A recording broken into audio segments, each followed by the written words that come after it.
Well, it's that time of the year where I wander behind my in-laws' house to figure out what damage was done when I wasn't here. That's the bag for my ground blind. And that ground blind's hiding somewhere down the hill. I can see my father-in-law's been back here clearing out so I can plant some stuff. And the only thing I hope is that storm we had come through not too long ago didn't actually mess up my ground blind. So as you can see, there it is. And the other thing I gotta remember is, where did I hide my cameras? So there's one sitting over there somewhere, and I got one more, but I can't quite remember where it's at.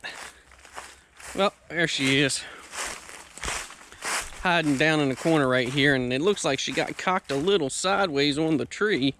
I was wondering why those test pictures were showing up a little bit weird, and so we'll fix that right now. And I'll tell you, these Moultrie mobiles don't look bad at all for what I get for the pictures, but as you can see, I got a nice straight path through there. She comes all the way through here and she shoots right back up the hill, and I got it all the way across there. So what I'm gonna do today is hope I didn't ruin my ground blind. I'm gonna pack it up and put it in the bag for next season. And I've got some not throw and grow, but I've got some no-till stuff that we're gonna drop in right before we get some more rain and see what happens. See you in a bit. So I've got to give that old Ameristep blind some credit, right? It's like on season 4, and all I do is put it up right before archery season, leave it out till hell sometime the next year, and I'll come back and get it. And she's actually held up pretty darn good. And so normally, I'll tell you, most years I throw that no-till throw and grow stuff out. And I see my father-in-law cleared me out another nice little plot over here. And what's been going on is I'm finally getting some does, and I can tell they're expecting coming through the area. But this year I decided to try some no-till hit list: clover, turnip, forage rape, rye, and oats. And I didn't even bother bringing the scraper or seed spreader, whatever you want to call it. I'm pretty much going to come down right in front of the one camera, and then I got the one right there that shows you the one area, and this one, so if anything comes through the bottom, I pretty much got a lock on it.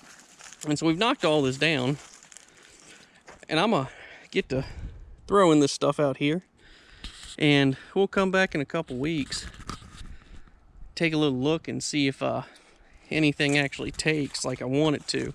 And then way over there in the corner, you probably can't see it, but that's my self climber that's been sitting there for God knows how long, that actually needs to come out the tree so I can check the cables. So let me get this done, and then hopefully we'll be ready come archery season. You can see he cleared out a little path here, and then we just gonna keep on walking through just for a minute here, because he got a little crazier with that bush hog on the back of that Kubota than I did.